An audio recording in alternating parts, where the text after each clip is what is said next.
Hello, listeners. Yamina here. Welcome to the Dr. GPCR podcast. I'm very excited to bring you brand new episodes. To start, I had the pleasure of hosting Dr. Richard Premont. First, we discussed his career trajectory and then moved on to record a series of episodes in which he shared the history of the significant discoveries that shaped our field. I had such a great time chatting with Dr. Premont. I hope you'll have as much fun listening.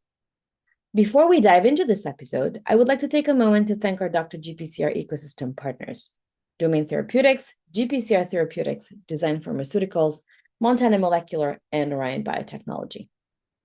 Please mark your calendar for our next symposium held on Friday, November 17th, on the topic of GPCRs in immuno-oncology. The symposium is free, but you must be a Dr. GPCR Ecosystem member, which is also free. For our last event of the year, we will be hosting a roundtable and discuss GPCRs and their role in immunology and oncology, and current therapeutic modalities in this context. The GPCR retreat is coming up November 2nd to the 4th. Although registration is closed, the organizers are looking for the event's next logo. Please visit gpcrretreat.org and get more details on the logo contest. Wouldn't it be fun to have your design associated with this iconic meeting? And now, let's dive into this episode.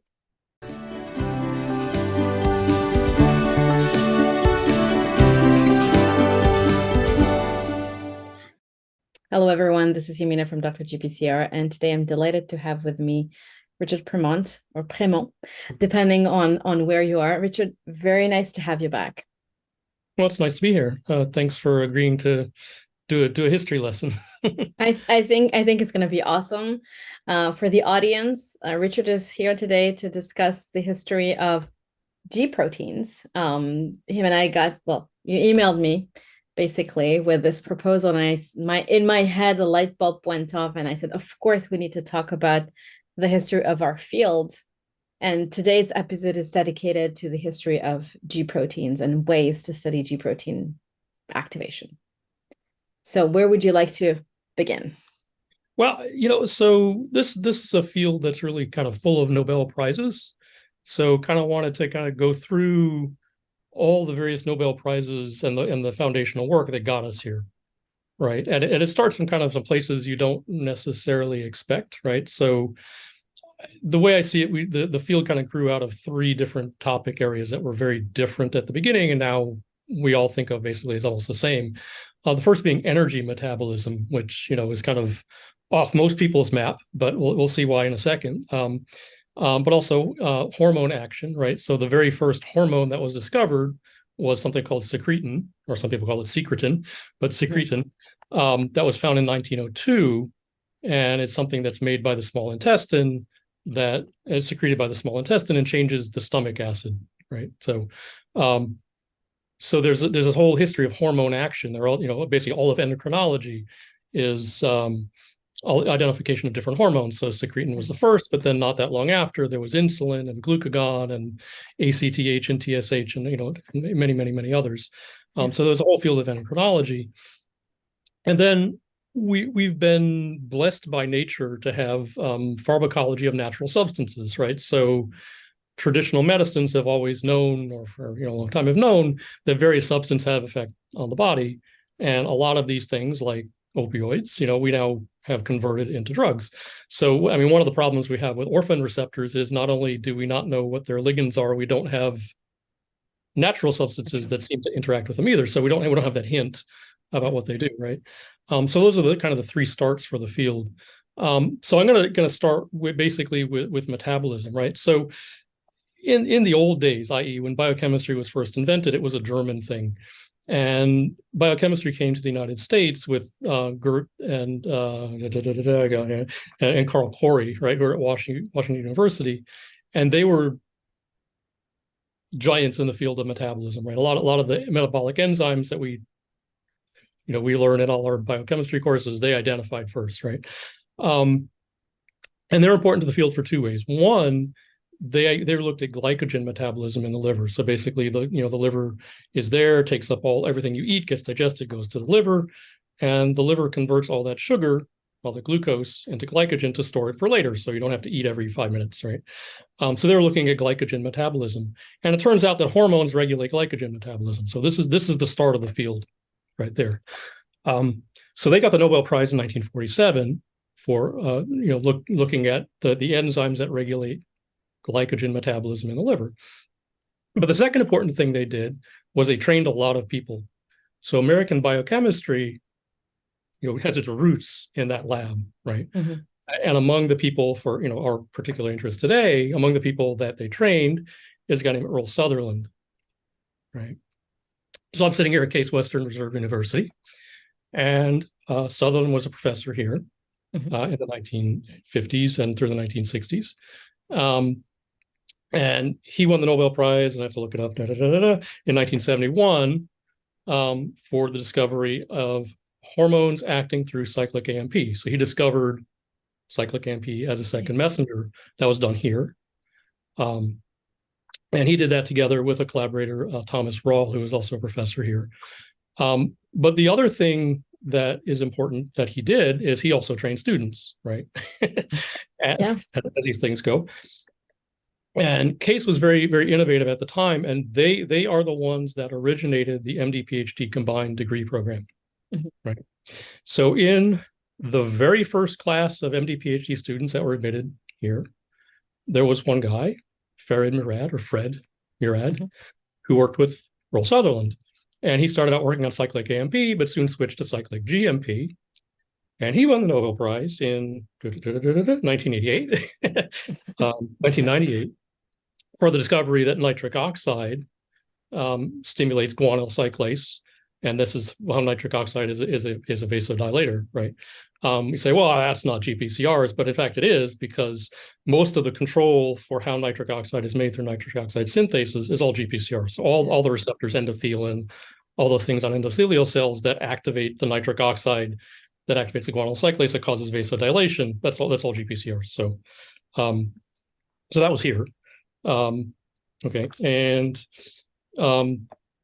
so backing up a step, right? So another strand, another person that trained with the Coreys at WashU was Edwin Krebs, right? So Ed Krebs went to Seattle, where he met another guy called Ed Fisher, and was also a faculty, and they worked together for many, many years. And what they discovered is the way that cyclic AMP works is through a protein kinase that we don't call protein kinase A.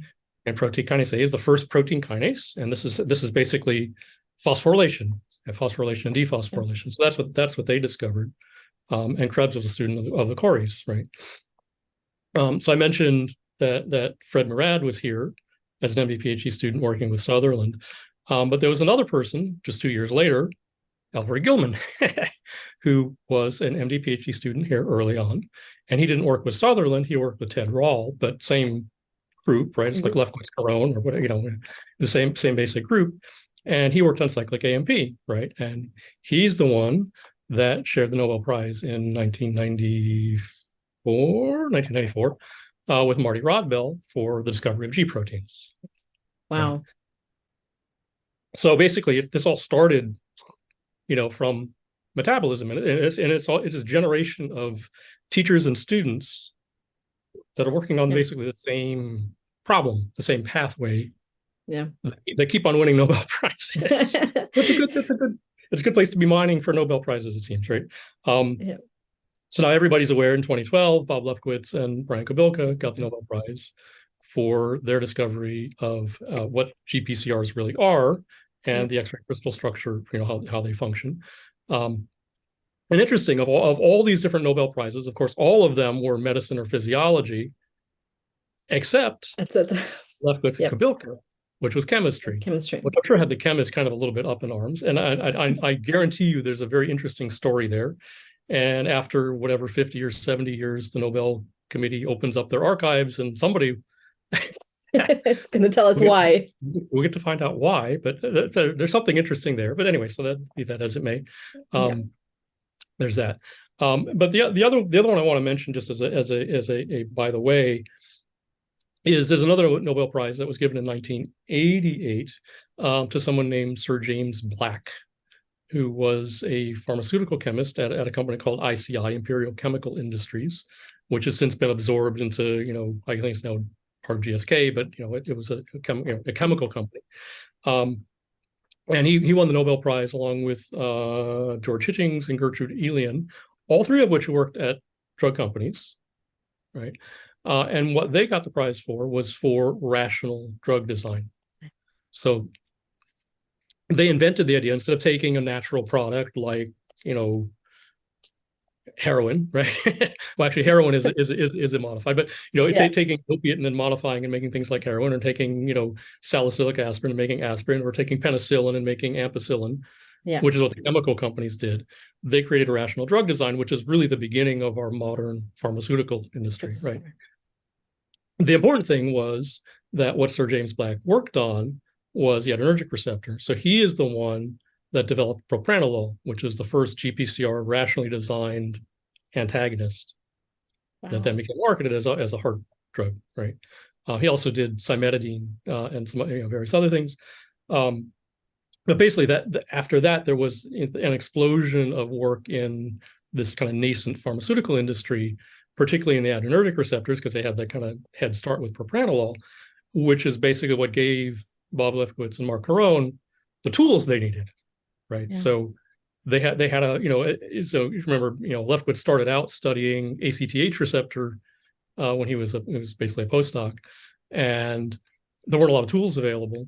And when he switched, one of the criteria, if you've listened to his podcast, one of his criteria was, well, it's got to be something cardiovascular system, and it's got to be something that's got tools.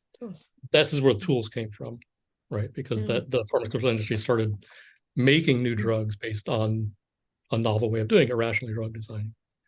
So, so that's kind of all that's the Nobel Prizes that get us to where we are, and who knows what's coming up next. Exactly. What a way of taking us down memory lane. And I think, for at least from my generation, all of these processes and everything you just described was taught in a metabolism class in undergrad. Right. And when I thought about it in the past, it was that this was a given.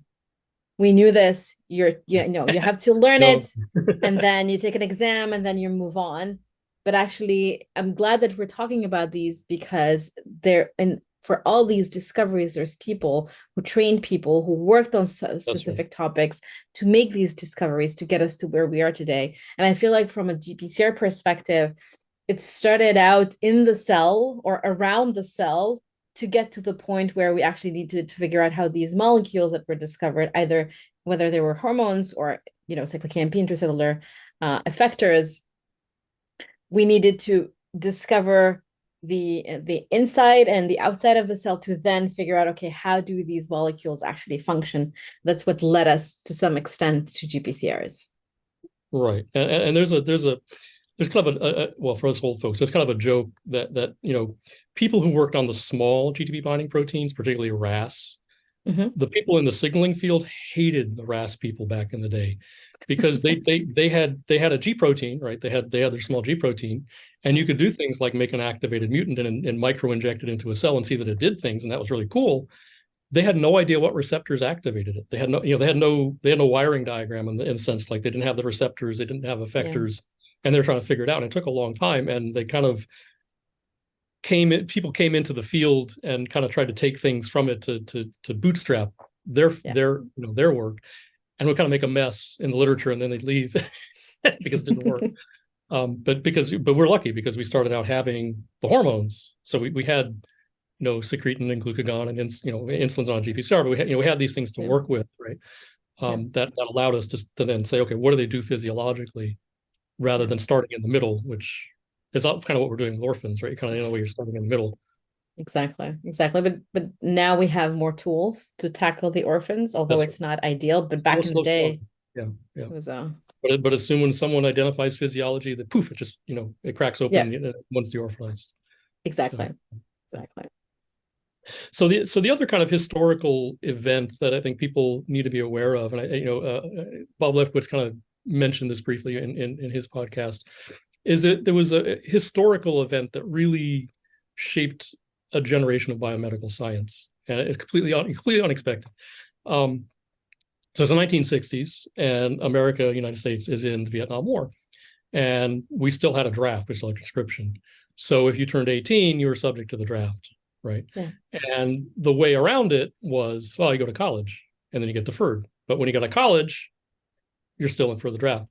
Oh, I'll go on to med school. Okay, well, you get deferred until you're done with med school. But what they did is by the end, toward the end, they needed physicians overseas in the military enough that basically every graduate of medical school in 1967 or 1968 or 1969, they were guaranteed they're going to go overseas for 2 years, basically doing MASH, if you remember that old TV show, right? Yeah. And a lot of people were not too thrilled with this because it was a very unpopular war, right? So there are ways around it. You could, instead of being drafted into the army, you could join another service, right? So my father was, his generation was during the Korean War. He joined the Air Force because he didn't like the chances in the army sounded better, right? So what a lot of people did who were physicians who were in this kind of situation is you could apply to be in another branch of the armed services. And so that includes the Army and Navy, the Air Force, Marines, not the usual, but also includes the Coast Guard, right? But it also includes the Public Health Service. So the Public Health Service has people that actually go around, around the country, and they actually do, infectious disease. Actually, they're real physicians that are going around. But they had one thing that was very unusual is that you could take a posting as a uniformed officer in the Public Health Service and be assigned to do research at NIH. Which is what Bob did. Is what Bob did, and many other people. Not many other people, but there were probably 20, 25 people a year. But those 20 or 25 people a year were heavily selected. They were the best of the best of the best, sir. And so among the people that were there, that names you're going to recognize, right? So Al Gilman was there, Bob Lefkowitz was there, Fred Murad was there, Fauci was there, Harold Varmus was there. It was just, all the leaders of biomedicine over the past, since that time, basically, were there. And the way that happened is because they were there, they were bright, bright kids. They're all, whatever, 20, 25. They're all focused, they're all medical people that were suddenly focused on research, and that's what they had to do. And it was a very exciting time, right? So the, DNA code had just been worked out, and there's a lot of cool things going on. Signaling was just kind of at that cusp. So as Lefkowitz had mentioned when he was doing his interview with you, he was set to figure out, well, how can we do a binding assay for ACTH, or adrenocorticotropic hormone, right? But he was not the only one. There were other people there that were doing the same kinds of things in other hormone systems. So there's and all these people knew each other, right? So that they're all talking to each other, they're all kind of helping each other. So I don't think it was quite, it's not as competitive as it turned out to be later. So in that environment, right? So one of the people that was not one of these, and they called them yellow berets, right? So one of the people who was not a yellow beret was a recent graduate student who just was coming as a postdoc named Lutz Birnbaumer. And he worked for a guy, Marty Rodbell, who was looking at glycogen metabolism in the liver, as people did, looking at hormone regulation, and also regulation of fat, to adipocytes. And what Marty was doing different from everyone else is at that time, everybody was studying hormone action in live cells. So either in animals or in, cell culture was just coming of age, and there were just people doing things in cells. Marty was doing things with broken cell preparations. And he figured out how to do adenyl cyclase assays where they did activity using your favorite, Dowix and Illumina columns, using radioactive ATP, and then separating the cyclic AMP and counting it. So when Lutz joined his lab, the first thing they did was he revamped that assay, right? So when you did those assays, you probably used something called the regenerating system, RS.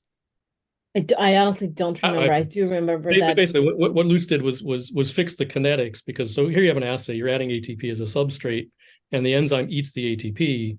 So to get good kinetics, you want the ATP to stay constant. So he figured out a way to add the different enzymes and extra ADP and extra other things, phosphocreatine, to kind of keep the level of ATP constant so that you get nice kinetics. So that's what they did. And with that, he was looking at glucagon-stimulated adenyl cyclase and characterizing how it's stimulated by various things and how it's inhibited by various things. And what they, then after he got that working, that was all nice. I got a couple of papers. Then he decided, oh, we need to do some binding assays because all these other people around are doing binding assays. So he figured out a way to radio label glucagon, which is basically it's 29 amino acid peptide. It's a pain in the rear to work with. I spent years playing with it. And it basically the method that we use to label it is the one that Lutz devised, which is basically you iodinate it, but you have to pick the right form. There's only monoiodose, only one iodine, and on one particular location is the one, and you got to separate it from all the other stuff. And they figured they sorted all that out, and you got a nice binding assay, and the binding assay is working great. So they get nice specific binding. It's got good affinities down in the nanomolar. It looks good. If you do it on membranes from a cell that doesn't have the receptor, you get nothing. So everything looks good. And then they decided to be fancy. And this is the origin of G proteins. So they decided, well, we're doing the binding assay in this, just simple buffer with a little bit of nothing in it. And we're doing the cyclase assays in this complicated buffer with all this other stuff in it. Wouldn't it be great if we could compare binding and activity in the same buffer? So they did the binding assay on rat liver membranes in this complicated buffer with all these, with ATP, but also with this ATP regenerating system, all these enzymes that kind of help keep the ATP level high. And the binding went away. It dropped. And when they looked more carefully at it, the affinity went down by like a factor of 10. Wow. So, that's a problem. Yeah. Right? Because now under conditions where the hormone is supposedly active, it doesn't bind very well. So that's weird. What's going on? And what it turned out, and it took a lot of work, and all credit to them. They finally figured out that the problem is when they added ATP to the binding assay, the binding went down, and they thought that was really kind of weird, and did some kind of sleuthing around and realized that, oh, wait a minute, when we buy ATP from Sigma, whoever they bought it from, it says on the data sheet that you get with it that it's got 1% contamination with GTP. So they very carefully, they tested GTP, and GTP blocked the binding, just like ATP did. But instead of working at millimolar or 100 micromolar level, which is where the binding assay, where the cyclase assay level was, it was doing it down to low micromolar, much lower than ATP was. And then when they did, so they said, well, okay, so let's just try. I mean, you need to have ATP there for the cyclase assay to work, but let's use purified ATP that has no GTP in it and see what it does to the cyclase assay. Nothing, no activity. So, nope. Yeah, go ahead. I was gonna say, so through this entire time, it sounds like it was the contaminant GTP that was the active principle. Yes. Wow. Absolutely. So basically, the field is founded on an artifact. I think this is phenomenal. The first assay they did when they broke open cells and tried to do a cyclase assay, and they added ATP and tried to measure activity, they really got nothing. It was only because there was a little bit of GTP around. So they did all these very careful experiments, and they realized that GTP is necessary. And this other kind of little cool tidbit is basically every enzyme that uses a nucleotide, if it uses an ATP or a GTP, it's never ATP or GTP. It's always magnesium bound to those terminal phosphates. And they had done all these experiments looking at very carefully at the kinetics and inhibition and activation of the adenyl cyclase, and they'd found that magnesium was cooperative, that basically it had a Hill coefficient of 2. So you needed 2 magnesiums for the adenyl cyclase reaction. So with this finding that now you need ATP in order to make cyclic AMP, but you need a tickle of GTP, that's the big breakthrough. Marty realized, whoa, wait, you need the GTP, that's 1 magnesium. You need the ATP, that's another magnesium. And the ATP and GTP don't necessarily have to be on the same protein. And they knew they're working in this here at NIH, right? They were there, and all these people were looking at cyclic AMP stimulation by all these different hormones. So they knew there are lots of receptors, whatever a receptor was, right, at that time, that stimulate cyclic AMP. So Marty's big breakthrough was basically making the model of a 3-component system, that there are multiple receptors, there's some kind of transducer protein that they're very vague about, but it seems to have something to do with GTP, right? And then there's the actual enzyme adenyl cyclase, and they're different. Okay.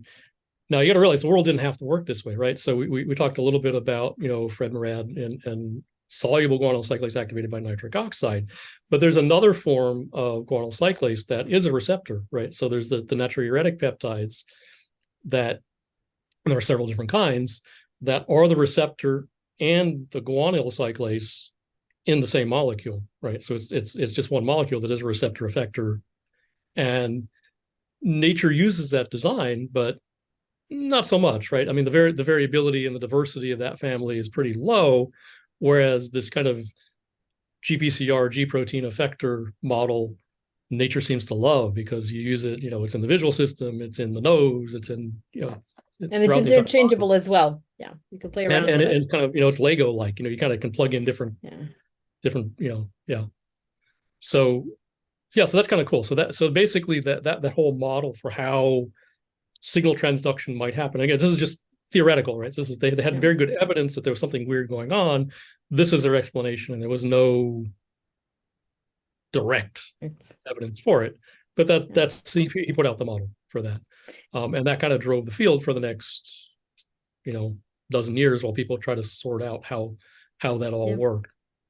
I wonder if they would have gone around and collected all the different cell samples and used ATP versus GTP with the different hormones to see if they would have been able to. There's a whole series of papers, where over there's like a 5-year period there from 60 to 73, where it's just one paper after another where they try one thing and then this this works for glucagon, this works for epinephrine, so the beta receptor, it worked for ACTH, it worked for all these other receptors as well. So because they were the only ones that had kind of the broken cell preparation that could do this assay, and they just marched straight through it, doing a whole bunch of them. So they did have a plug and play system. A little bit, in that sense. If someone would want to read these papers, I mean, this is the 60s, right? So it's not something that you can't PubMed. I wonder if somebody in the audience might want to go and find these papers. I mean, they're not called G proteins yet. They are not. Yeah, you can. I mean, you have to search for them by the people, or now we say well, there's a bit of a controversy there, right? I say adenylyl cyclase. A lot of people say adenylate cyclase, but back in the day they just said adenyl cyclase. Okay. So if you just do a search for adenyl cyclase, you'll find a lot of these papers. But they, I mean, the way I know is I know the authors, so I go and search. Yeah, exactly. But it was just the generic transducer at that point. It wasn't no G protein around the other name. We'll get into the names in a little bit. That's a whole other very odd story. Since when you mentioned glycogen, and I also mentioned going to university and having these classes and taking all of these things for granted. One of my classes during undergrad was a lab practice class where you had to purify glycogen, and you had a yield at the end. And if you wanted to, you could take the little glycogen that you purified, put it in a glass vial, and take it with you. I still have it. Oh, you didn't add an enzyme to it and then add some iodine to make it purple? No. Nope. I still have the little powder in a little vial. That's my purified glycogen with my own 2 hands. Good. Nowadays they have students come in and they'll take a little cheek swab and make their own DNA, and they can leave with a little. Wow. That could be also an interesting practice. Please. All right. So now we know that there is a transducer. It looks like there's 3 players in these systems. 5 years go by with this plug and play system. A lot of publication come out. What next? So a couple things. So one, if you think so converting ATP to cyclic AMP, right? You're chopping off 2 of the phosphate groups and then cyclizing it, right? But most enzymes that are ATPases or GTPases, they're usually just removing the last phosphate, and then you have ADP or GDP. So there are a lot of ATPases or GTPases. So the thought was, well, maybe this is a GTPase. So this is where Marty got chemical, right, and invented non-hydrolyzable GTP analogs. So the first one he made is something called GPPNHP. So it's basically GDP with an amine group and then the last phosphate. So instead of an oxygen ether bond or ester bond, it's a nitrogen. And basically the enzymes don't know what to do with that, and they can't cleave it. And what they found was very interesting. So if you're doing a cyclase assay of whatever sort, you add a hormone onto a cell, and whether you're doing it the old-fashioned way with columns or you're doing a nice biosensor, in a huge plate, however you're doing it, it's very rapid, right? So you add the hormone, and stimulation is not instantaneously, but it's very fast. It's very fast. What they found is that if you took these non-hydrolyzable GTP analogs and you added them to a cell lysate, you could get high stimulation of adenyl cyclase, but it took time. And actually, the graphs were always like there was a lag period, and then boom, then it shoots up. And that lag period could be reduced by two things: magnesium, so high concentrations of magnesium would do it, or receptor activation, so adding a hormone. So what they concluded is, and he invented, GTP gamma S is one that we still use, right? There are other of these non-hydrolyzable analogs.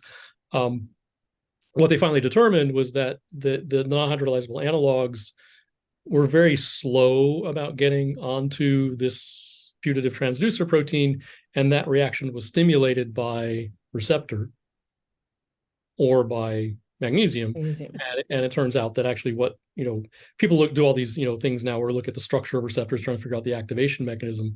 But in the end, what basically receptors are guanine nucleotide exchange factors for the heterotrimeric G proteins, right? They just cause them to change conformation so that GDP falls off and GTP can bind. P.S. The affinity of G proteins for GDP is much higher than it is for GTP, but in a cell there is no GDP.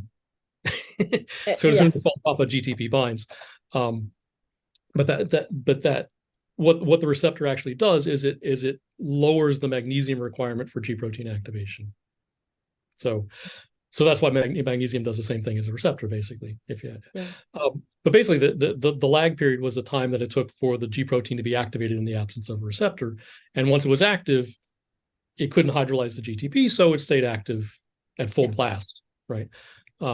So this is a great tool because now you could add these non-hydrolyzable GTP analogs to any kind of system, and then see is it activating the adenyl cyclase, and it would. And then you test different hormones to see which ones would stimulate that. With the development of GTP gamma S, then people started to make S35 radioactive GTP gamma S, and the GTP gamma S binding assay was developed. So now you had something you could actually tag. You could actually look at a physical entity that was binding and measure the physical entity that was binding the GTP, right? And at this point, when the GTP gamma S assay was, when is that? Basically, let me take 3 steps back. When is that moment where people said, we figured out this is some, please go ahead. 1974 is when that first one was developed. And then over the course of several years, there are other variants that were so, and that fit into kind of the next little story. So you've heard a little bit about this from Paul Insel, right? So there was a guy at University of California, San Francisco named Gordon Tompkins, who was a PI. Paul Insel was working for him, as was another giant in the field of GPCRs and G proteins called Henry Bourne. And what they did was they had a tumor cell from mouse called S49 lymphoma cells. And so to back up a step, okay, so insulin is a hormone that is proliferative, right? So we know it kind of promotes cell growth, and it's a hormone of energy repletion, right? So you've eaten a meal, so now there's a lot of energy around. Insulin comes along to store the extra, right? Glucagon is a hormone of scarcity, right? So it opposes insulin by activating cyclic AMP, which, among other things, does things like break down glycogen to make glucose, to keep your glucose level up in your blood. it also causes the liver to do something called gluconeogenesis, right? So it makes new glucose because the cell doesn't have enough energy. So the body needs more energy. So that's what it does, right? So cyclic AMP in general is what we call cytostatic, right? So if a cell is proliferating and you activate cyclic AMP, the cell will stop dividing because it's like, oh my gosh, I don't have enough energy. I need to concentrate on surviving, not on growing, right? But some cells, if you give them extra cyclic AMP, they actually die if the levels are too high. And the S49 lymphoma cells are one of those. Okay. The flip side of this is there are a few oddball cells that cyclic AMP makes them grow. And there are some of the cells. So people get weird pituitary tumors or thyroid tumors that are actually cyclic AMP is actually a proliferative signal. And there's a whole other pathway that goes on with that. But that's a very interesting kind of endocrinology tangent, right? But anyway, so these S49 lymphoma cells, they die if you treat them with cyclic AMP. So what they did was a genetic experiment. They took the S49 lymphoma cells, treated them with cyclic AMP or a version of cyclic AMP, dibutyryl cyclic AMP, to select cells that didn't die. But they also did it with isoproterenol. Well, not, yeah, it was isoproterenol, yeah. So it basically activate the beta-2 adrenergic receptor, and the cells would die, and then you just collect the survivors and see what they're like, right? So there was a survivor cell from the screen that was stimulated by isoproterenol that they called cyclase minus or psych minus. Okay. Because those cells lost the ability of isoproterenol to stimulate cyclic AMP. Okay. But now there are all these tools starting to be developed, right? So you have the non-hydrolyzable GTP analogs, among other things. And if you started testing those psych minus cells, what you found out is that they, and they had binding assays for the beta receptor, right? So Lefkowitz had developed, and Corona developed alpranolol by then. So you could do binding and show that the receptor was actually still there. Okay. And you could do assays stimulating with various other things and show that something, the GTP dependent step was missing. There was something that whatever was GTP activated seemed to be missing. And it wasn't clear if that was what we would call a G protein or whether that was the cyclase until another tool was developed, which is a drug, a compounded drug called forskolin. So if you may have a house plant, a very pretty house plant, it's called coleus. It's a native of India. And the roots of Coleus forskolii have this compound forskolin. And it was found in the 70s that forskolin activated it. Basically, if you took it, right, it increased your heart rate. So if you injected it into an animal, it increased their heart rate.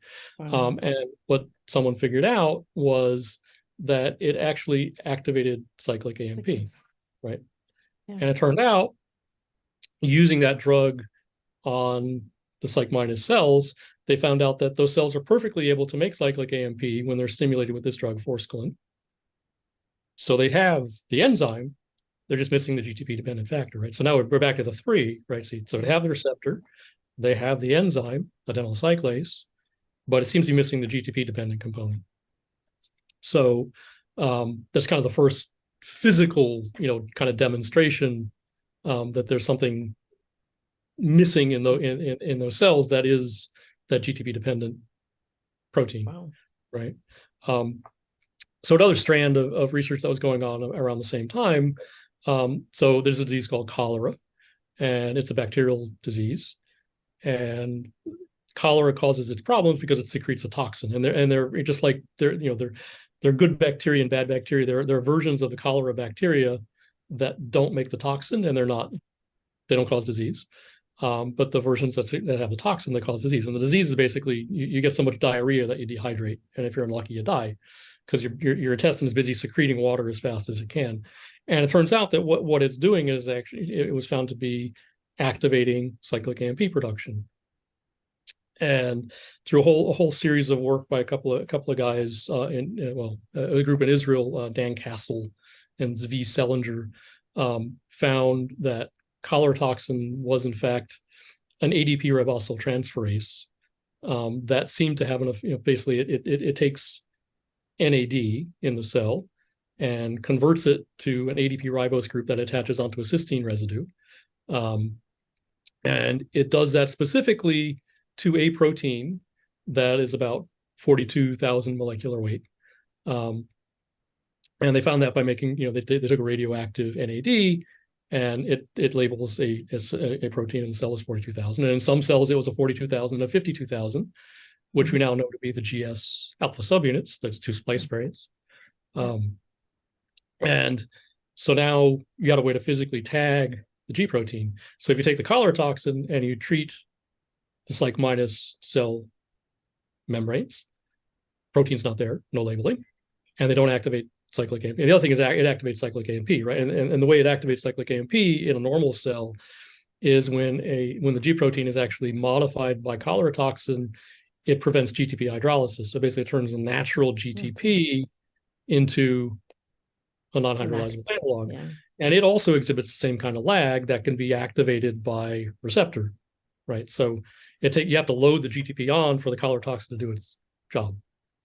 So now you got a physical band on a gel. So now you get somewhere. So, Richard, before we move forward, can I ask a little bit more about forskolin? Well, obviously, I think everybody who listens to this podcast knows what forskolin is, and you use it as a positive control nowadays. You just order it and plop it on the cells in your GS assay. How was it discovered? If you know. So it was just in a search for. So basically, it's what they call Ayurvedic medicine. It's a medicinal plant that's known in India, and people just went around. Just like there's the thing going on now where people are always taking all these traditional Chinese medicinal plants and trying to figure out what the active principle is. So this was, China wasn't quite as open then, so people were doing this in India, and they just found that there was these strange. The structure looks almost like a cholesterol. It's just a multi-ring structure, and if you just start dumping it on cells, and you start dumping it, putting it into animals, what does it do? And they noticed that the heart rate was, much faster, and then people started looking, well, what causes heart rate to go faster? And adrenergics and cyclic AMP, and kind of came to that. But forskolin is also it was very useful. So I use it so much when I was in grad school. We were trying to purify adenyl cyclase, and there was a way to link forskolin to a resin and try and use it as an affinity column, which in our hands it worked okay, but not enough for us to beat the Gilman lab, who managed to get enough of their protein to clone adenyl cyclase 1, and then went on to clone several others. And I gave up trying to purify adenyl cyclase on forskolin columns at that point, and just took their sequences and then cloned adenyl cyclase 5 and 6, and adenyl cyclase 9.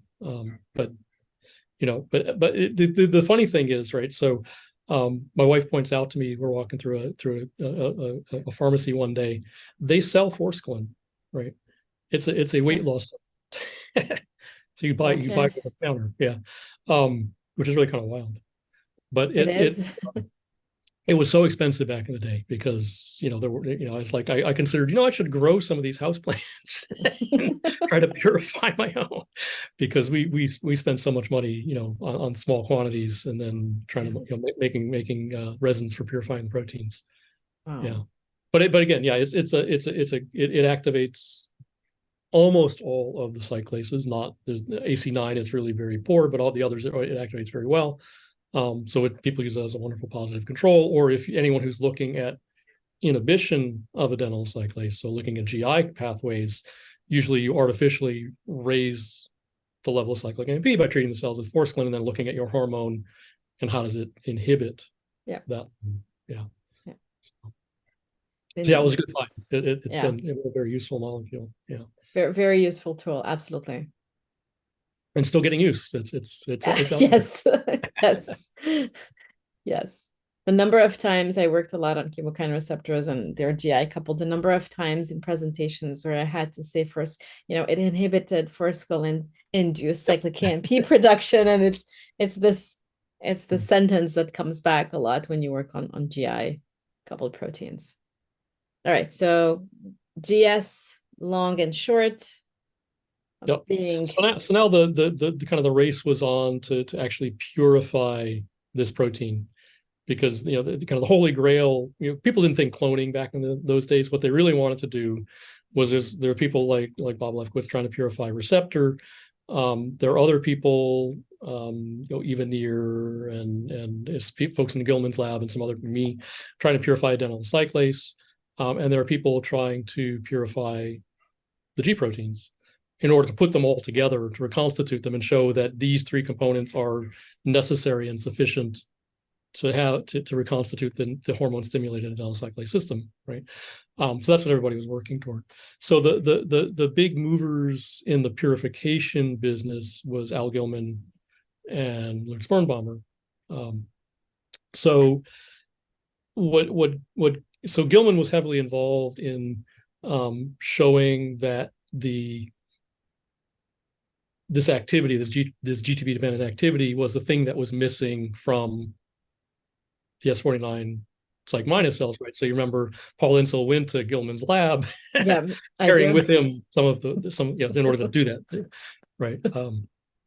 So what they did and what got him the Nobel Prize was basically they used the psych minus S49 lymphoma cells as a system, as an assay to purify fractions from other places, trying to purify this, what we now call GS, and add it back into those membranes that didn't have any GS.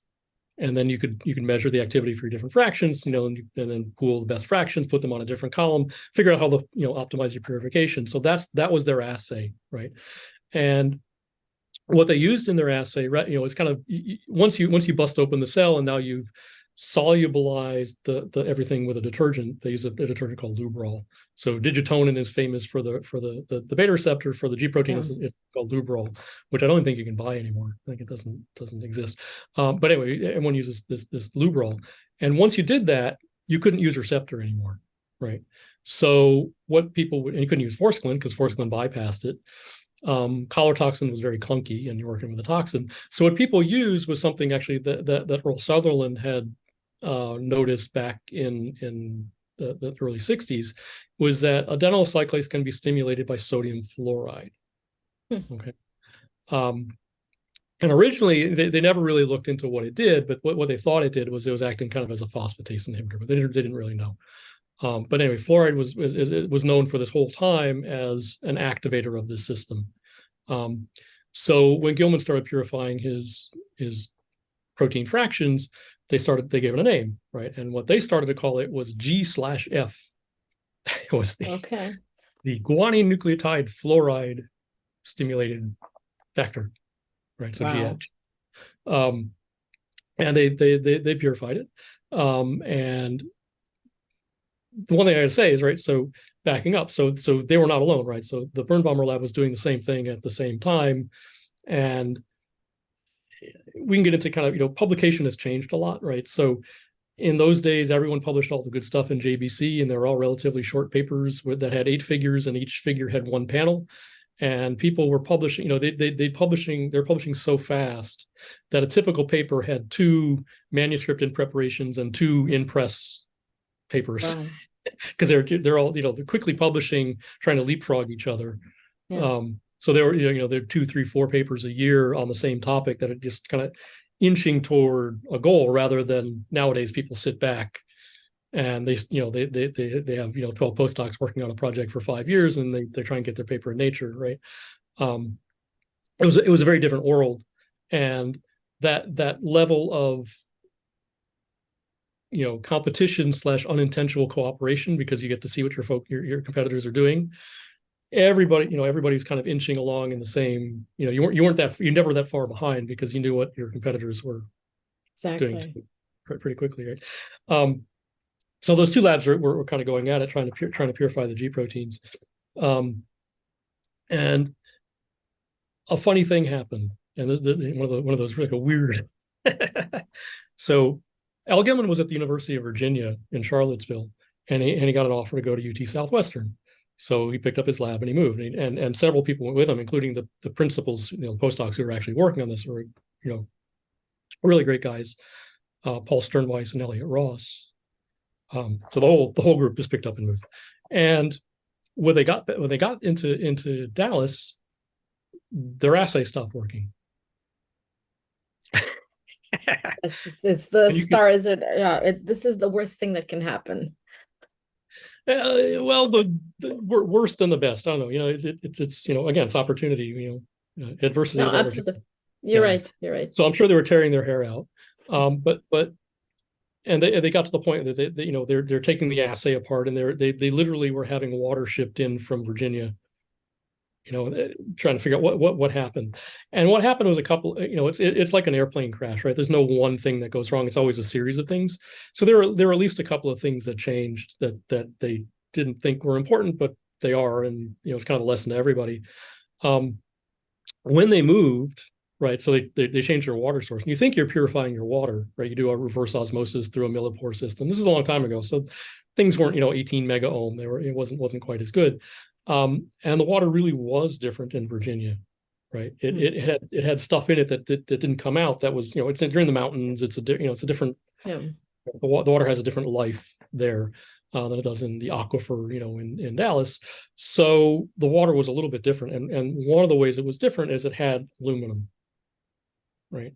So aluminum Wow. 3 minus. Um, the other thing that they did was that they switched from borosilicate glass test tubes to plastic. And borosilicate glass also has aluminum. So there's a paper that they published where they literally so they added reagent to thousands of individual borosilicate test tubes and then took the liquid out and then did elemental analysis to see what the heck was going on. And what they found was there was aluminum in there.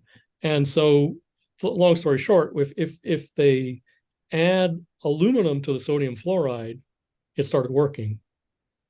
Whether they was doing it in the glass test tubes, whether it was using Virginia water, or whether it was just actually spiking. I mean, nowadays, if what I learned was, when you make a sodium fluoride solution, you spike it with 10 micromolar aluminum chloride, because it's not sodium fluoride that's actually activating the G protein, it's aluminum fluoride. So it's aluminum fluoride 4, which looks spatially, molecularly just like a phosphate group. And the way it works is you have G protein bound to GDP. GDP is always there. And the aluminum fluoride sits right in there where the gamma phosphate should be, just well enough to convince the G protein to dissociate and act like it's active. Right. Wow. So they found this out, right? But I mean, I'm sure it was a crazy time when suddenly, your workhorse assay, you're in this race trying to purify this protein, and your assay just dead, stops working. Yeah. Talk about dedication to go back and figure out that it's the aluminum in the borosilicate tubes and the water as well.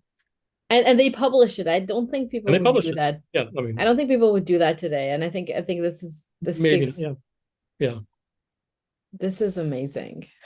So, so again, it's an annoying but happy accident. And they figured out how that works. So now we know why fluoride stimulates G proteins, right?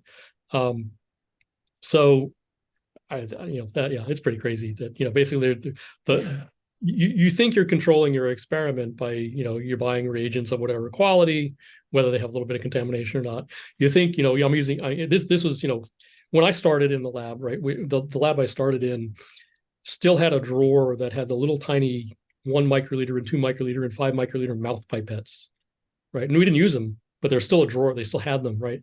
And all those experiments that Lutz had done back in the late 60s and early 70s, that's what they did. So they're radioactive stuff, like microliters, 5 microliters, sucking on this little tube, and so they were labs, right? So we used to take our glass pipettes, the 10 mil pipettes, and we wash them, use them again, and we didn't switch to plastic till much later.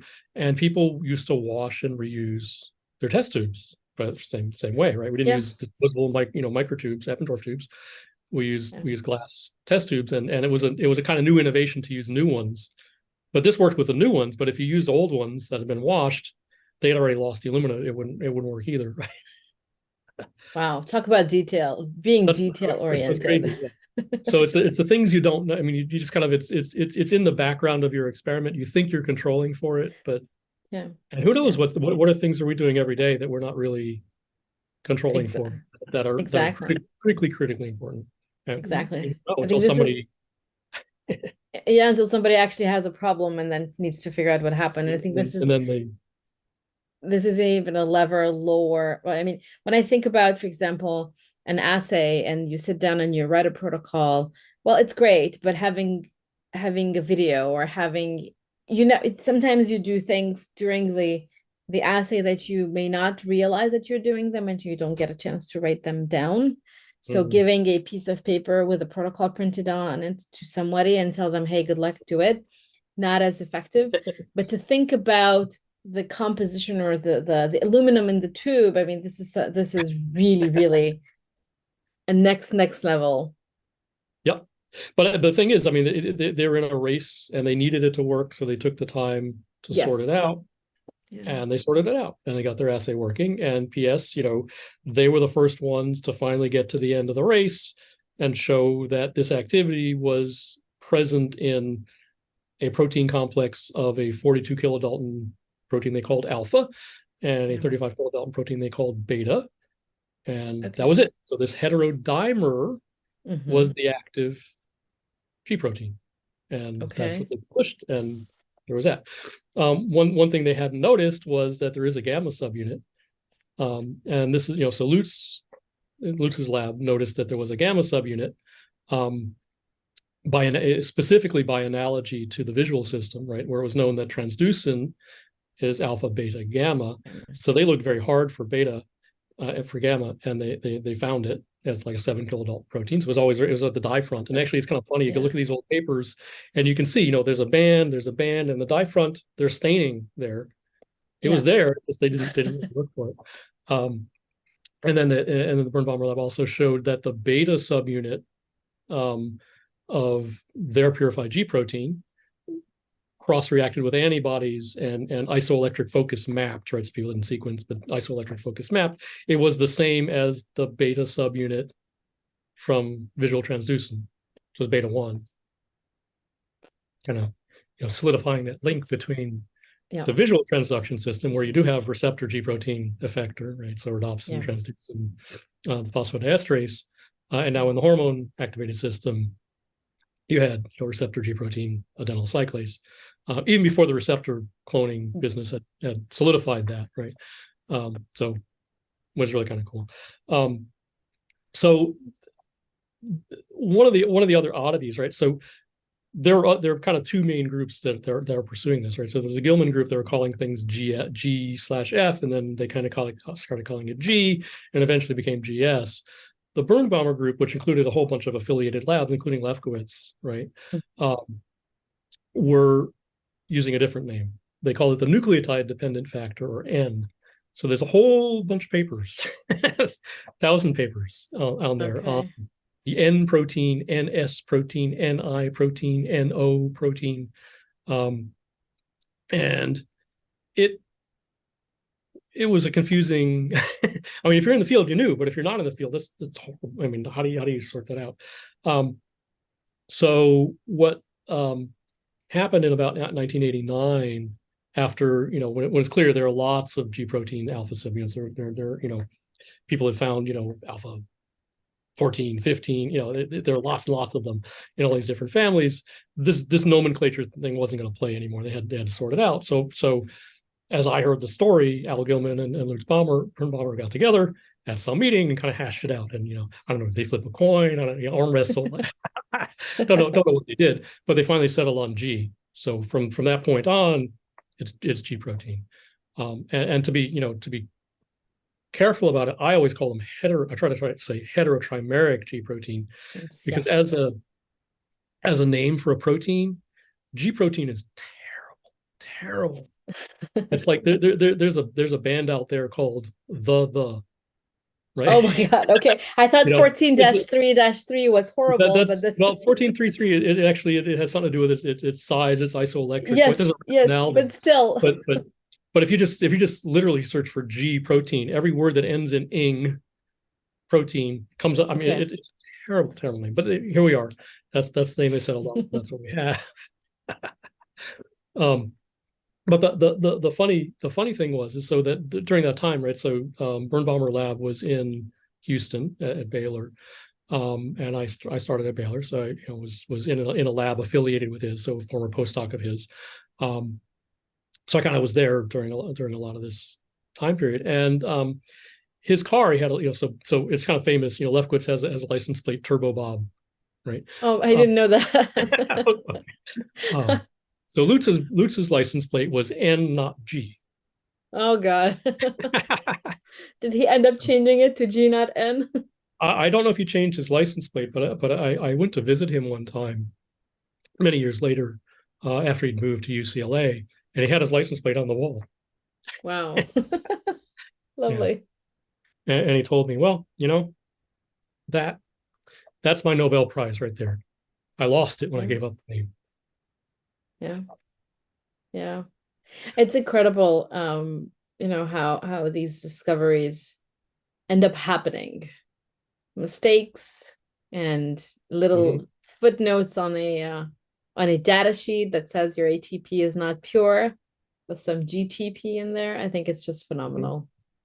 So all the students and postdocs out there who have an experiment that goes funky, and Yeah. there could be opportunity. Yeah, Yeah, because absolutely. you're not the first one to have an experiment go awry. Yeah. Yeah. So. And it's unfortunate that we don't get a chance to talk about what went wrong and what are the experiments that actually Mhm. didn't work out. Um, and we've had this idea, and I think I've said it multiple times on the podcast. I haven't acted on it, but it's gonna come. Sooner or later, we're gonna get to it to launch the Journal of Negative Results, Mhm. where you actually get to Yeah, present. but the thing about negative results is like the paper they did on aluminum. You have to do it carefully enough that you prove it's negative. You have to really spend. It's like I tried it. And I Exactly. tried this like that. No, you really got to try Yes. to do a negative, and if you don't, then you haven't really learned much. Absolutely. Yes. I think I it's don't know as who's. important to Yeah. have the correct controls, to do it enough times, to make sure that you have the right cell system, you have the right tools to actually show that the thing is not working. Yeah. And I think we don't put enough emphasis on the negative results because people keep discarding them or putting them Mhm. aside and they get lost. And then you're only focusing on what's positive because of the way publications work. Right. Right. And you probably are aware, or people don't think about it, but we're in the middle of a nomenclature war at the moment, right? So there's a whole camp of people that say Barestin or beta arrestin. And there's a Yes. whole camp of people that says arrestin 2. And Yes. yeah, it makes it confusing. And, I don't know if they're ever going to, shake hands and make nice, or what's going to I don't happen know. there. It's not I don't my fight. know. So. Yeah, I've had multiple guests who called arrestins or beta arrestins or berestins, use these terms, and every time I have to say my favorite is beta arrestin, not Yeah, necessarily because there's arrestin also, right, there, or there are now proteins that people have gone out of their way to call alpha arrestins, which are, kind of members of that superfamily. So yes, there's another literature out there that kind of picks up there is. on that theme. So I don't know. There I'm is. going to say arrestin, I mean visual, and I say alpha Ex arrestin or beta arrestin, but I kind exactly. of come from that camp. So I started out with N proteins as well, right? Because Hmm. that was my background. Yeah. That was politically, that was my. No, I think there's that, and especially now we might need to revisit the term arrestins because initially they were discovered as arresting Sure, GPCR signaling, and now we know that they're not exactly just arresting the signal; they that's right. actually Mhm. function as scaffold proteins. So maybe that's a debate that we can bring up at a bring all these groups together and have a proposal to think about the nomenclature. But then the issue with changing it completely to one side or Yes. inventing a new term even is that you risk that older literature Yes. just disappears. It goes into the into the memory hole, and Exactly. no one finds it again. Exactly. So, yeah. Exactly. I know So that's a tough choice. Adapt with the new realities of protein function or lose the history behind it. Maybe we should, well, a couple of years we can come back and have a discussion about the history of arrestins and beta arrestins and berestins and who did win that argument in that sense. mhm. so So that's kind of that gets us up to their G proteins, right? So that then Yeah. at that point, people were using the purified G proteins to feed reconstitution efforts. So in the Lefkowitz lab, Rick Serione was there. Yeah. They were purifying the receptor in that lab. The G protein was coming from Lutz Birnbaumer's lab. The adenyl was coming from Eva Neer's lab. Gilman was trying to do it all in-house. So he was getting receptor from Elliot Ross. The G protein was Gilman's lab and Paul Sternweiss. And they had a guy there, Maurice Miegel, who was purifying purifying the adenyl, I said the G protein, trying to do exactly the same thing, to show that this was the system that worked, and that's basically what they showed. So now here we are, we have G proteins and they work, and they're heterotrimers. They're related to the visual transducin system. So wow. Yeah, but it was an interesting ride for the part where I was, being in the labs I was in. I read all the papers that were before my time, which is why I know the history, but then was there to watch the kind of the end of this. So it was an interesting moment in science. How amazing! Now we have an idea and then a timeline actually as to how we came to naming the G proteins, and you're right, they're heterotrimeric G proteins. But we always talk about the G protein. And then again, there is the small GTPases, which is another. For those of us that also work on the small guys, yes.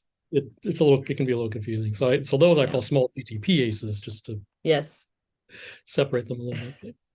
Well, nomenclature is very important so that we all speak the same language. Yeah. So one other thing I just want to kind of, to bring out, because it's kind of, having gone back and reread all these papers, kind of get ready for this. I was really struck by a couple of things. So one, the way we publish papers is very, very different than it was back in the 70s, 80s. Even when I was active kind of in the 90s, right? A lot of the stuff I did as a graduate student and postdoc doesn't even get into the methods of a paper anymore. So I mean, it's like I was making constructs, and it's like people don't even say I'm using GRK5. Well, human, rat, they don't even, where'd you get it from? Whose is it? Yeah, they don't say anymore. But nowadays people seem to be in this thing where and review, you blame journals or blame reviewers. I don't know who you blame all the journals with one syllable names. We have this mindset that we kind of want to have the one paper to rule them all. So instead of incremental, it's salami science. You can't publish all these little papers, but this is what these people did, right? And it had several advantages. One, you could see their advances and also their missteps. Whereas now in the big paper, the missteps are just buried. You'll never know. Because there are a couple of groups that are kind of slogging it out step by step, come the end of the story, you're very confident that that's the way the world works, rather than here's a one big paper with 30 supplemental figures and whatever that tries to be the end all be all. And if it's from one group, and it discourages other groups from going back and trying to repeat anything that they've done, because who wants to repeat things? But I mean, repetition is the key of science, right? If it's not repeatable, why? It's not just that it's repeatable for you 3 times, but it should be repeatable for anybody. This is one of the big causes of the data replication crisis, and particularly for people who are trying to advance things into pharma, they can't repeat the experiments that people do in academia, and it's partly because they haven't been done by that many people, and so things are reported that are a little bit twitchy. I'm a big fan of robust data. I want someone new comes into the lab, I want them to do an experiment, I want them to be able to repeat it. I'd love to see it somebody else from another lab, someone else does a paper that they use some of our data, and repeat some of it. I'm happy. It's not a competitor. They're showing that we were on the right track, and that's a good thing.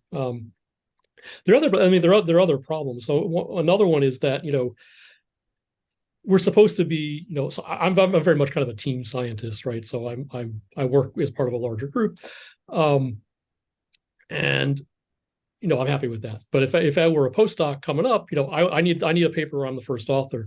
And if you're in, we just sent out a paper this week to Nature. Okay, good luck. But it's one guy plus several other guys for several years. Small labs absolutely cannot afford to do that kind of science. They can't afford to wait because they need to make progress on their grants. They need, they don't have the money up Yeah. front to do that. So that doesn't work. But also for the people that are actually working on a project, how do they get credit? I'm the fifth author on a paper that got into Cell. And that's Yeah. 2 years of Yeah. my work, right? And this can happen in labs, and that's not good for anybody. So I don't know. You need to think about the publishing model, and are we tending in the right direction or not? And the other thing is these kind of winner take all big papers. They're an incentive for misbehavior, let's say, right? The reward is too high. So I think so. And I think, well, I think we should dedicate a whole episode to talk about this and maybe have a panel of scientists. But I agree with you. I think waiting 3, 5, 6, 7 years to publish something because you want an entire story and you want right. to show it all, not good. One, Just, because you might be scooped. Then yep. think about your trainees. Yep. Well, that's You, another thing. I am not a fan of the concept of scooping per se, right? Because in my I experience, right, mean, cyclonidinol cyclase 5 and 6, but my paper yeah. was second, right? I cloned GRK5, I was second. It was I same year, somebody else, but there was somebody else, and it didn't affect me badly one way or the other, right? I mean, it's still so. But now I with don't these know. big winner take all papers, there's this mindset that you can't you have to carve out a little domain that nobody else wants to compete in, and I think that Yeah. boxes yourself Yeah. into areas that are less interesting. I think having a paper published on the topic that you're working on is not necessarily a bad thing. It depends on what that paper contains. One, it either proves that you're actually working, well, it can prove that you're working on something very interesting and you're not the only one. Yep. It can also tell you what to avoid, or it can also allow you to reshape your strategy on that topic But and find get an angle. creative. Yes. But what I'm think when I think about scooping, I think in the position of a PI, it's one Mhm. thing if somebody publishes a paper on a topic that you're interested in because you're in there for the long run. What I think about is PhD students and postdocs who need that paper because they don't have 5, 6, 10 years to spend in the same lab. You have to move on. And then that's when you need to get creative with your PI to try and figure out a way to get a publication out there. And I think, for example, I think about my track record and the time I spent in Tom Sackmeyer's lab. I worked 5 years to publish one molecular pharmacology paper. We were two authors on it, me and Tom. But then in the meantime, I developed an entire platform that allow you to plug and play virtually any GPCR to look at its pharmacology. And that resulted in multiple collaborations, Right. which then resulted in publications. And out of that work, there's still one piece of paper that hasn't come out yet. Mm-hmm. And that I gave the data back to our collaborators in 2015. And it's still not out there. And I'm not saying it's a good thing or it's a bad thing, but I think you have to pick your timing. And I personally like the smaller papers, good GPC, a good molecular pharmacology paper, where you actually have the opportunity to tackle a specific topic without having to, it's not a cell paper. I mean, reading a cell paper, and to your point, figuring out if anything went wrong or anything wasn't done correctly in a cell paper, much more difficult. Mm-hmm. So, but yes, I think we need to rethink that system. But that goes back, that is directly tied into the academic system itself. As you mentioned, you need to publish to get grants, to then again do the work to then publish again. But then you don't have 6 years when you start out to go out with one cell paper or Yep. nature paper, or you name it. Yeah. So it's a system set up for the rich to stay rich. Uh, If you want unfortunately, to look at it yes. that way. Unfortunately, it is. Unfortunately, it is. But yeah, definitely, I think there's more to discuss on that topic. So maybe we should think about a panel to discuss Hmm. the it was good enough to do it that way to found this field. That's what I'd I, say. I think so too. I think so too. And I think it's also important to your point. I like the idea of, I like the fact that these papers were published periodically and you can kind of follow the story, figure out what others were doing. And it was a race to get to that point. Right. And it was difficult, but we got to discovering G proteins and give them Right. the gene at the end name. Oh yeah, there's one other disadvantage I definitely want to mention. So I think people are less willing to share data, right? So the big guys who are sitting on a big story, they're going to go to a meeting and they're going to listen and they're going to tell you what they published already. They're not going to tell you what's new, and they're going to discourage their students from going to meetings. And I've seen this in big labs. So it's bad for all those people's careers, and it's bad for the whole field because you could learn something that would inform your work if people are willing to Agreed. talk about what they're working on. But a lot of people are not because they're hoarding their data. I mean, it's their data; they can do what they want with it, but they're hoarding it to save it up for Yeah, for the the big big thing. papers. Yeah. Yeah. I So mean, all of this is interconnected. You have the grants, you have the big labs, the PIs, the academic system, then you have the publication, the journals and everything. I think it does warrant a special space to discuss these and maybe figure out ways how we can improve upon these. great. Thank you so much, Richard. This was amazing. Oh, sure, it's fun. Hopefully, it was informative and people enjoy it. I hope so. I really enjoyed learning more about the key figures and the key players who got us to where we are today, or at least to opened up the possibilities to work with G proteins. And now we know that GS was the first one that was identified. Well, but then it's like retroactively, right? It's transducing by a mile. Yes, yes. Well, it And, depends on how you look at it. Yes, no, definitely. and, One and, question I had sure. before we close up on GS, you mentioned having two splice variants, the the Well, there are more, but GS. those are the two main ones. Yeah. What do we know about these splice variants?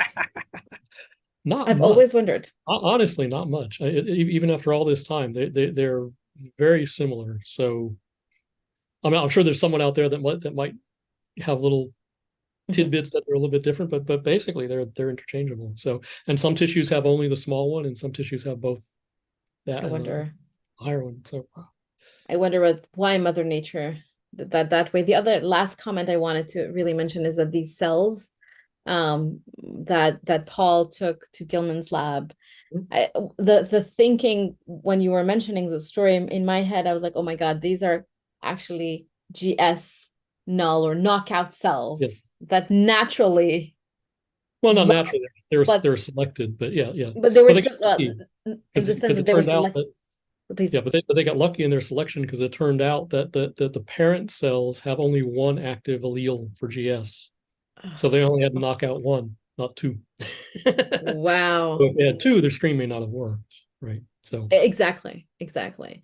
What I meant by natural is it wasn't man-made. They didn't, well, CRISPR just wasn't in CRISPR, right? wasn't there yet, but It it was was, it a was standard genetic select. It was yeah, not adding a mutagen, but adding yeah, something that would kill the cell by activating the signaling pathway. And you ask a biological question, you get a biological answer. yeah. If the cell found a way to survive, and one way to do it was just get rid of that one gene, and there you It go. did it. There you Wow. And then that helped us figure all these things out. go. Hmm. Fantastic. Looking forward to our next discussion. I'm going to stop recording. Thank you again for All joining me right. today, Thank you, man. and I'll talk to you in the next episode.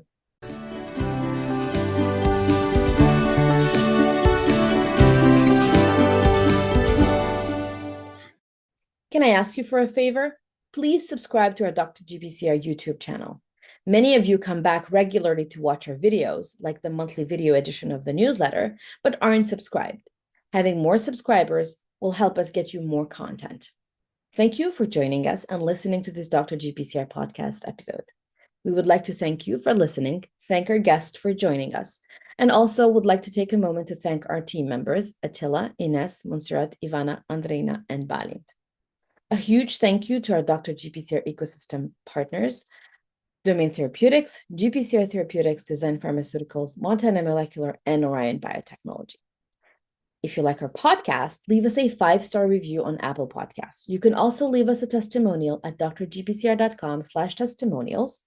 You can also subscribe to our monthly newsletter delivered directly to your inbox by visiting ecosystem.drgpcr.com/newsletter-sign-up.